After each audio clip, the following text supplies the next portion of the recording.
there is the risk of the IHP exercising its powers of inquiry to summons witnesses, including our own witnesses. They know who they are now. It's in writing. They could summons them. They've got inquiry powers. It's quite wide-ranging. And there's those higher-level decisions on the zone principles, they don't fall away, as Ms Perrott has reminded us. They stay there if we pull the evidence in part, as I would suggest we do. And the design assessment criteria, they're important. They apply, of course, just to the zones that I outlined, but not the single house zone. And there is an invitation here, and that's under section 274 of the RMA. There's an invitation here for the minister to partake in the appeal. That is a risk, as he's done at Three Kings. And then there is the risk of a perverse outcome, and that is a risk. And I've weighed all those risks, and I've weighed those risks against the principle of natural justice and the right to participate in this process more fully. And I'm leaning quite strongly now in favour of reinstating that natural justice in the process and withdrawing the out of scope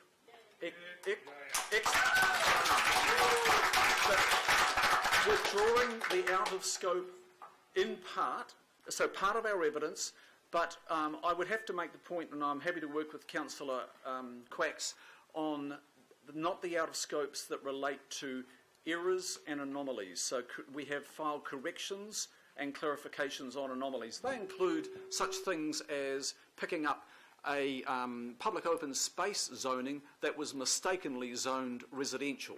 That's that sort of thing. So that would be the amendment that I would like to make. Happy with that. Thank you, Mr Mayor. Cut up. Thank you.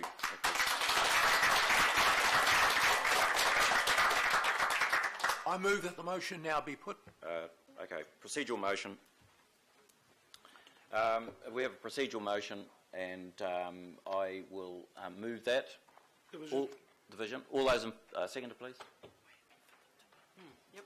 Right, Councillor Denise. This is right. the mayor's motion. Oh, sorry. Yeah, we're putting the mayor's What motion. division on the procedural? Division on the... No, this is a closure motion. Yep. Right. Close it. All those in favour say aye. Aye. Aye. Against? No. One on the voices. Right, we'll put the motion. Division. Make it a division. So, councillors, we're voting on the motion as a whole from A to I by division. Your Worship. Aye. Councillor and I. Aye. Councillor Brewer. No. Councillor Casey. No. Councillor Cashmore. Yes. Councillor Clow. No. Councillor Cooper. Yes. Councillor Darby. No. Councillor Philippina. For. Councillor Fletcher. No. Councillor Hulse. Aye. Councillor Crum. Against. Councillor Lee. No. Councillor Penrose. Yes.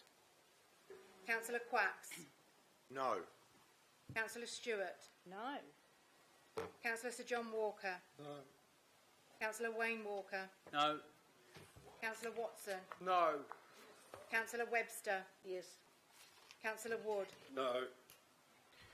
Right, that is lost. Numbers, please. 12.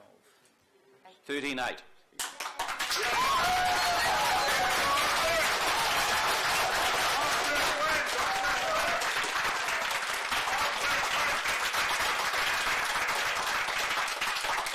And we now have an alternate resolution. There it is. Right. Councillor Quacks, please. Thank you, Mr Chairman, and I do respect the fact that you have called this extraordinary meeting, and so I thank you for that. I think the reason why we wanted to hold this meeting is about facts, and we've been reminded by previous speaker about facts. And I do want to remind people of one fact. The fact that thousands of people have been shut out of the process of when their properties were subject to out of scope rezoning. that was the fact that's most important in this process. So, I'm not going to I haven't got a long speech made out. I'm not going to speak for very long. Point of order, Your Worship. Sorry, and the point of order is in regards to the recommendations that we have in front of us now. Yep. There was a comment by Councillor Darby around the outer scope. I'm reading those recommendations saying that all the recommendations made on those 2 dates are asking to be revoked. Now, some of them were not around out-of-scope issues. So I want to just get clarification from the mover and the seconder in regards to the out-of-scope or not. Mr Chairman, we indicated during the speech from Councillor Darby that the mover and the seconder were happy, and I understand that our secretary is making sure that the wording that is being inserted now is acceptable to Councillor Darby, but it would appear that we have a consensus on that. Very good. Yeah, very good. So can we see that before? Look, I don't intend to hold the public up here any longer.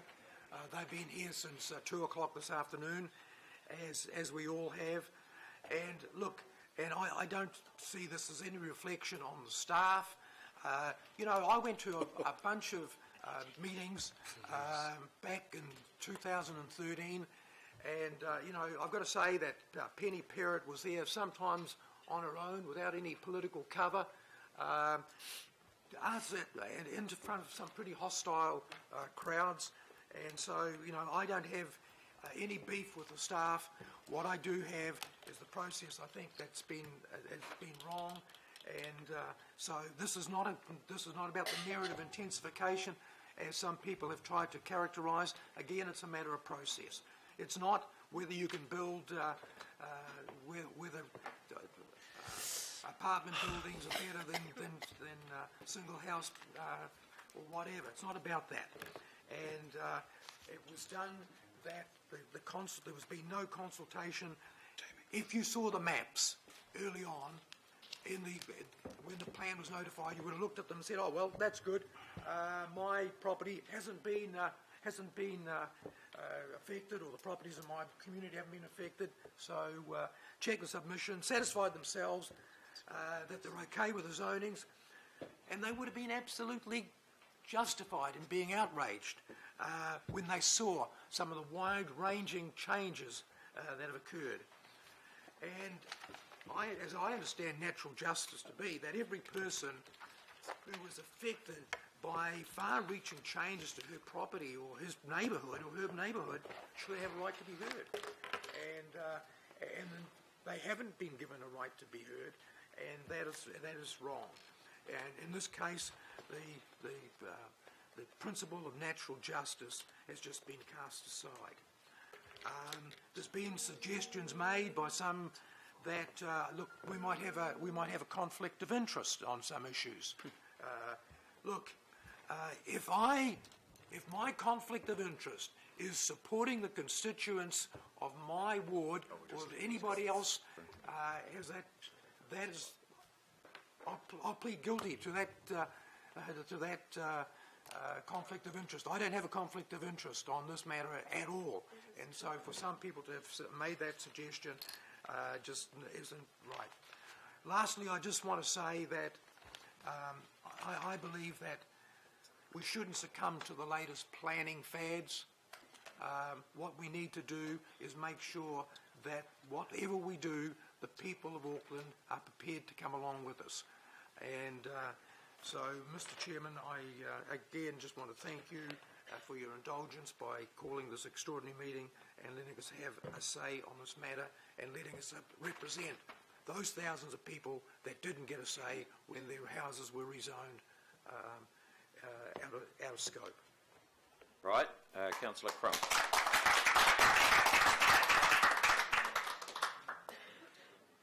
Is it appropriate for the person who is second to...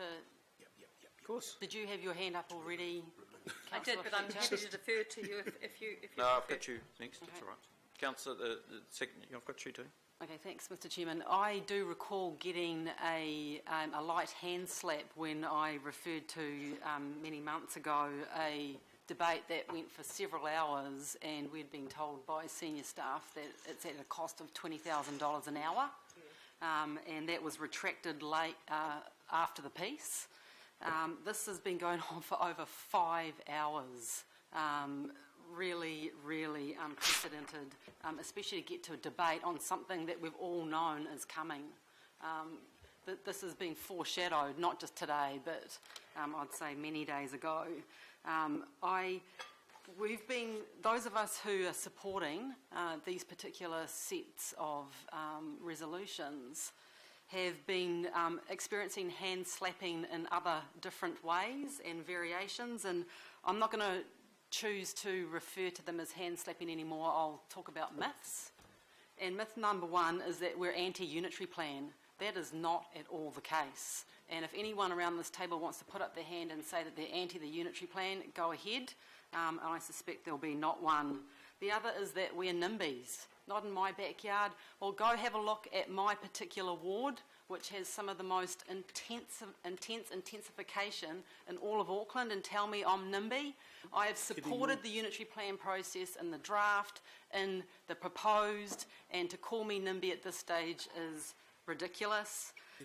The third myth is that we should stick with a principle-based process, that we're in a careful process right now and we just need to stick out the whole thing. Well, I'm sorry, but there's been a lot of inconsistencies in this process. And I'll refer to, I'm a member of the Unitary Plan Committee, and in the actual committee meetings of the 10th and the 24th of November where we handled these residential zoning issues, one particular committee asked for amendments and the other didn't. One had the delegated 4 deciding what went through, and the other one was through the vote of the committee. There was a dog's breakfast that took place, and there are local board people in the audience right now. It was a dog's breakfast what took place in that second zoning meeting when I was being handed, as a member of the committee, amendments after amendments after amendments, which I'll just colloquially call spot zoning. Local board chairs were handing me amendments to try and get it through. That's not consistent. That's not a careful process. That's inconsistent, and it's a warning bell for why we're facing what we're facing right now and here today. The next myth is that the only opposition voices that you'll hear and it's suggested that they're the only ones in the audience right now are landed gentry, little old ladies from leafy suburbs. Well, that's not true either. And here's an example of it.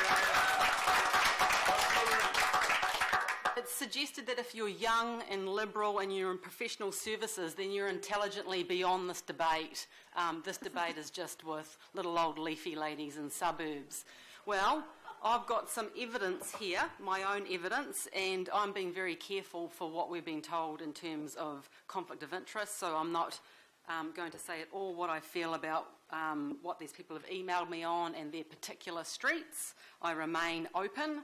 But I've got someone young here, a young person who's emailed me, and the common theme between this young person and the 3 architects that I'm about to tell you about is that they all start with saying they support the unitary plan and they support intensification. So one writes, unitary plan has ambitions I generally agree with. Who can disagree with efforts in trying to build affordable housing in Auckland? That's the young person. The other 2 architects say, as an architect, I fully understand the changes proposed in the new unitary plan. I appreciate the extent and depth of the housing problem in Auckland, and I understand that a large number of both state-owned and private dwellings need to be built to meet current demand. So you've got people starting off with admitting that. But then they go on to say what they feel about the out-of-scope process. And here's where the rubber really hits the road. The architects. I live in Onehunga. Onehunga's been raised several times today, and I'm affected by the proposed surreptitious upzoning of my and several of my neighbours' properties by council.